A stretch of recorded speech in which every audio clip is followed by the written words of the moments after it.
আসসালামু আলাইকুম। সংবাদে আপনাদের সবাইকে স্বাগত জানাচ্ছি। আমি ফিরোজ তোহা। শুরুতেই আরবে কেবলস সংবাদ শিরোনাম। বাংলাদেশের সর্বশেষ গুরুত্বপূর্ণ আপডেট সংবাদে আপনাকে স্বাগত। শুরুতেই সংবাদ শিরোনাম, পরে বিস্তারিত। শুরুতেই জানিয়ে দিব, বাংলাদেশ থেকে শেখ হাসিনা পালিয়ে গেছে। শেখ হাসিনা বর্তমানে ভারতে অবস্থান করছে।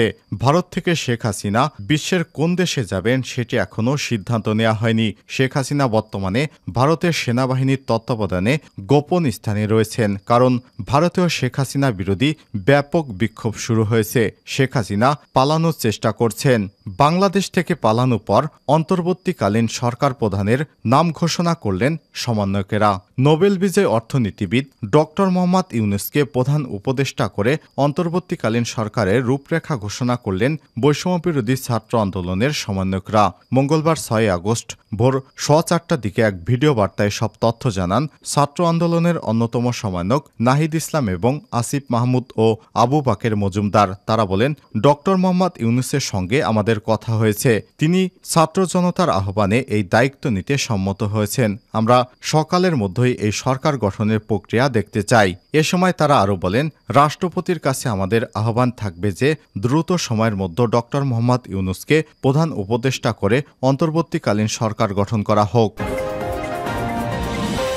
এরপর জানিয়ে দিব, মন্ত্রী প্রতিমন্ত্রী এমপিদের বাড়িতে স্থাপনায় হামলা ভাঙচুর এবং তাদের বাড়িঘর লুটপাট। বিভিন্ন থানায় হামলা ভাঙচুর, আগুন। প্রধানমন্ত্রীর পদ থেকে পদত্যাগ করে শেখ হাসিনা দেশ ত্যাগ করার পর তার সরকারি বাসভবন, গণভবন, তার কার্যালয়, জাতীয় সংসদ ভবন সহ রাষ্ট্রের গুরুত্বপূর্ণ বিভিন্ন স্থাপনায় হামলা ভাঙচুর এবং অগ্নিসংযোগের ঘটনা ঘটেছে। সোমবার বিকাল থেকে রাত পর্যন্ত এসব ঘটনা ঘটে। এসবের মধ্যে বঙ্গবন্ধু স্মৃতি জাদুঘর, প্রধান বিচারপতি ওবায়দুল হাসান এর বাসভবনে হামলা, বঙ্গবন্ধু ভাস্কর্য, মুরাল, আওয়ামী লীগের কেন্দ্রীয় কার্যালয়, ঢাকা জেলা পুলিশ সুপারের কার্যালয়, মহানগর গোয়েন্দা পুলিশ, ডিবির কার্যালয় রয়েছে। বেশিরভাগ ভবন থেকে আসবাবপত্র এবং মূল্যবান জিনিসপত্র লুট করা হয়েছে। তারপর সেগুলোতে আগুন দেওয়া হয়েছে। এদিকে ঢামেক মর্গে গুলিবিদ্ধ লাশের সারি, রক্তে ভেজা মেঝে। বৈষম্যবিরোধী ছাত্র আন্দোলনে ডাকা সর্বাত্মক অসহযোগের দ্বিতীয় দিন গতকাল সোমবার রাজধানীর যাত্রাবাড়ি, শনিরাখড়া, চানখারপুল সহ বিভিন্ন স্থানে গোলাগুলির এসব ঘটনা ঘটেছে। গুলিবিদ্ধ হয়েছে 3 শতাধিক মানুষ, যাদের মধ্যে শুধু ঢাকা মেডিকেল কলেজ হাসপাতালের ঢামেকের জরুরি বিভাগে চিকিৎসা নিতে আসে অন্তত 150 জন। তাছাড়াও 36 জন গুলিবিদ্ধ লাশ মর্গে রয়েছে। রাত 8:30 পর্যন্ত মর্গের সারিবদ্ধভাবে রাখা হয়েছে এ লাশগুলো। খবর পেয়ে হাসপাতালে আসেন স্বজনেরা। পরে ময়না তদন্ত করা ছাড়াই অনেকে লাশ নিয়ে যায়। এ সময় স্বজনদের কান্নায় ভারী হয়ে ওঠে পুরো এলাকা। একজন আরেকজনকে জড়িয়ে ধরে আহাজারি করতে থাকেন। এবারে জানাবো, কর্তৃত্ববাদী শেখ হাসিনাকে অবশেষে পালাতেই হল।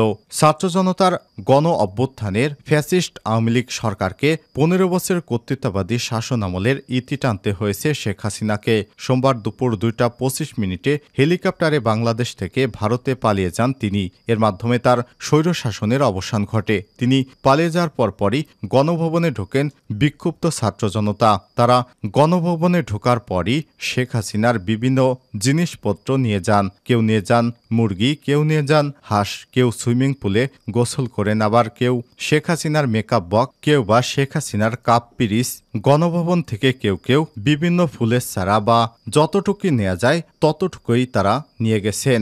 আবার একটি সংবাদে দেখা গেল কিছুক্ষণ পরে অনেকেই সেগুলো কিছু কিছু অংশ ফেরত দিয়ে গেছেন গণভবনে।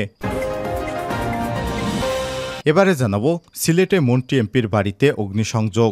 সরকার প্রধান শেখ হাসিনার পদত্যাগ এবং দেশ ছাড়ার খবরে সোমবার সিলেটের রাস্তায় হাজার হাজার জনতা আনন্দ মিছিল বের করে তারা শেখ হাসিনা আওয়ামী লীগের বিরুদ্ধে নানা স্লোগান দেন। এসব মিছিলে পাশাপাশি মন্ত্রী এমপিদের বাড়িতে অগ্নিসংযোগের ঘটনা ঘটে। পরিস্থিতি নিয়ন্ত্রণে আইনশৃঙ্খলা বাহিনী তেমন কোনো তৎপরতা দেখাতে পারেনি। এমন প্রেক্ষাপটে সিলেটবাসীকে শান্ত থাকার আহ্বান জানিয়েছেন শীর্ষস্থানীয় বিএনপির নেতৃত্ব।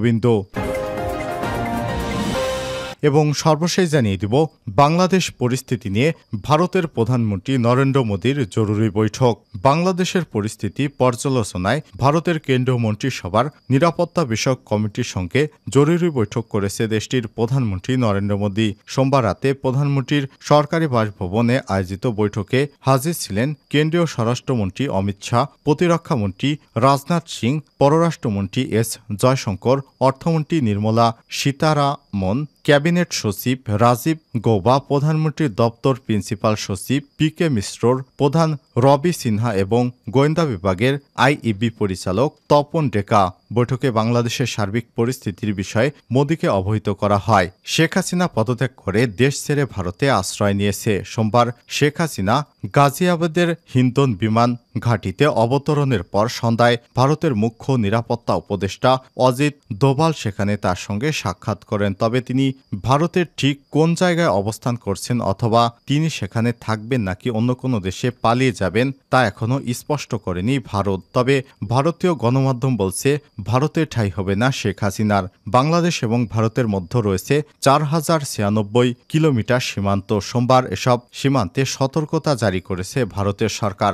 বাংলাদেশ এবং ভারতের মধ্যে ট্রেন চলাচল আপাতত বন্ধ রয়েছে। প্রিয় দর্শক, এতক্ষণ শুনছিলেন সংবাদ শিরোনাম, এবারে বিস্তারিত।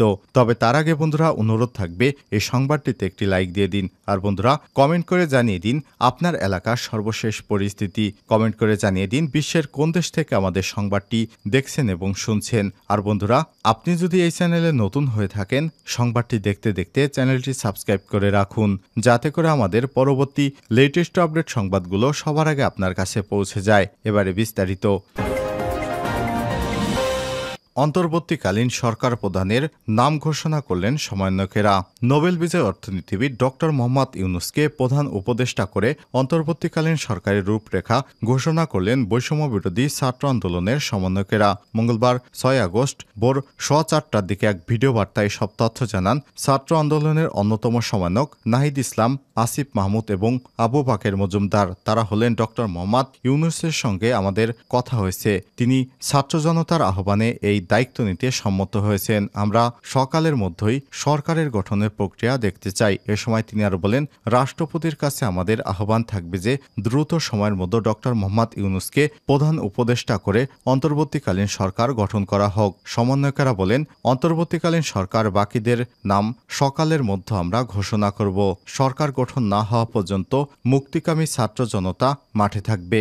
এর আগে সোমবার দিবাগত রাতে সামাজিক যোগাযোগ মাধ্যম ফেসবুকে একটি পোস্ট করেন সমন্বয়ক আসিফ মাহমুদ। পোস্টে আসিফ লিখেছেন, ঘুমিয়ে যায়নি, আমরা নজর রাখছি, শীঘ্রই ঘোষণা আসছে, ছাত্র জনতার অভ্যুত্থান ব্যর্থ হতে দেয়া হবে না। প্রসঙ্গত বৈষম্য বিরোধী ছাত্র আন্দোলনে দেশে উদ্ভূত পরিস্থিতিতে পদত্যাগ করে শেখ হাসিনা দেশ ছেড়ে পালিয়ে গেছে ভারতে। মন্ত্রী প্রতিমন্ত্রী এমপিদের বাড়ি স্থাপনায় হামলা ভাঙচুর অগ্নিসংযোগ। ঢাকার বিভিন্ন থানায় হামলা ভাঙচুর আগুন। পদত্যাগ করে হাসিনা দেশ ত্যাগ করার পর তার সরকারি বাসভবন, গণভবন, তার কার্যালয়, জাতীয় সংসদ ভবন সহ রাষ্ট্রের গুরুত্বপূর্ণ বিভিন্ন স্থাপনায় হামলা ভাঙচুর এবং অগ্নিসংযোগের ঘটনা ঘটেছে। গতকাল সোমবার বিকেল থেকে রাত পর্যন্ত এসব ঘটনা ঘটে। এর মধ্যে বঙ্গবন্ধু স্মৃতি জাদুঘর, প্রধান বিচারপতির বাসভবন, বঙ্গবন্ধু স্মৃতি জাদুঘর, স্বরাষ্ট্রমন্ত্রীর বাসভবন, মন্ত্রী প্রতিমন্ত্রীর বাসভবন, বঙ্গবন্ধু ভাস্কর্য, মুরাল, আওয়ামী লীগের কেন্দ্রীয় কার্যালয়, ঢাকা জেলা পুলিশ সুপারের কার্যালয় এবং মহানগর গোয়েন্দা পুলিশ ডিবির কার্যালয় রয়েছে। বেশিরভাগ ভবন থেকে আসবাবপত্র এবং মূল্যবান জিনিসপত্র লুট করা হয়েছে। সংশ্লিষ্ট সূত্র থেকে জানা যায়, সরকার পতনের এক দফা দাবিতে আন্দোলনকারীরা শেখ হাসিনার দেশত্যাগের খবরে বিজয় মিছিল নিয়ে প্রধানমন্ত্রীর কার্যালয়, গণভবন, সংসদ ভবনের দিকে এগিয়ে যায়। এ সময় বিপুল সংখ্যক মানুষ ভবনগুলোর ভেতরে ঢুকে ভাঙচুর এবং লুটপাট চালায়। তারা আসবাবপত্র, টিভি, ফ্রিজ, কাপড় চোপড়, হিমায়িত মাছ, হাঁস, মুরগি, ছাগল সহ হাতের কাছে যা পায় তাই নিয়ে বেরিয়ে এসে উল্লাস শুরু করেন। বাগানের গাছপালাও তুলে আনতে দেখা যায় অনেককে। পরে গণভবনে আগুন দেওয়া হয়। এর আগে বিজয় সরণি মোড়ে স্থাপিত বঙ্গবন্ধু শেখ মুজিবুর রহমানের ভাস্কর্য ভেঙে ফেলা হয়। ভাস্কর্যটি ঘিরে চত্বরটির নাম মৃত্যুঞ্জয়ী প্রাঙ্গণ। সেখানে ভাস্কর্য ছাড়াও দেয়ালে মুরাল রয়েছে। 2023 সালের 10ই নভেম্বর এ চত্বর উদ্বোধন করা হয়। এছাড়াও ঢাকা বিশ্ববিদ্যালয় SM হলের পাশে বঙ্গবন্ধু ভাস্কর্য, স্বাধীনতা এবং জাতীয় প্রেস ক্লাবে থাকা বঙ্গবন্ধু ভাস্কর্য ভেঙে ফেলা হয়েছে।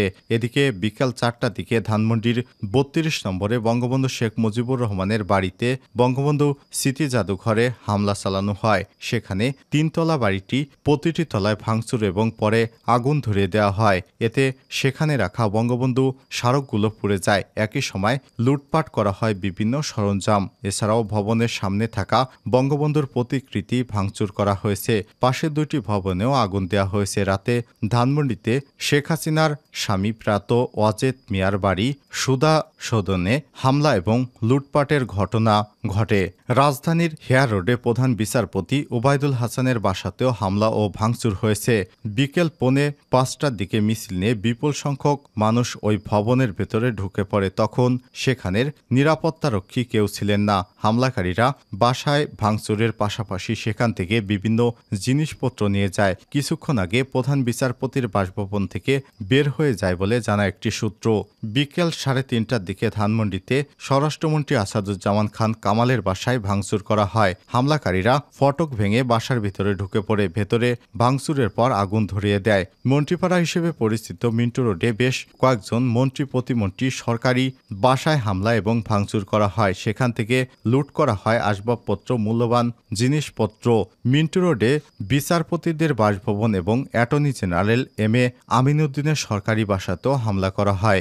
বঙ্গবন্ধু অ্যাভিনিউতে আওয়ামী লীগের কেন্দ্রীয় কার্যালয়ে বিকাল 3টার দিকে হামলা করা হয়। প্রত্যক্ষদর্শীরা জানান হামলাকারীরা কেন্দ্রীয় কার্যালয়ে ঢুকে প্রতিটি তলায় ভাঙচুর এবং তছনছ করে। পরে সেখানে আগুন দেওয়া হয়। এছাড়া হামলা হয়েছে পুলিশ সদর দপ্তর, ডিবি কার্যালয়েও। ডিবি প্রধান হারুনুর রশিদের উপর মানুষের দীর্ঘদিনের ক্ষোভ ছিল। এরই ধারাবাহিকতায় হারুনের ডিবি কার্যালয়ে হামলা চালানো হয়। আক্রমণে আশঙ্কায় রাজধানীতে 50 থানার মধ্যে কদমতলী ও লালবাগসহ বেশিরভাগ ফাঁকা হয়ে যায়। সব থানা থেকে জীবন রক্ষায় পুলিশ সদস্যরা পালিয়ে যায়। সন্ধ্যা 6টার দিকে রমনার ঢাকা জেলার পুলিশ সুপারের বাসভবনে হামলা চালানো হয়। পরে হামলাকারীদের অনেককে সেখান থেকে আসবাবপত্র নিয়ে যেতে দেখা যায়।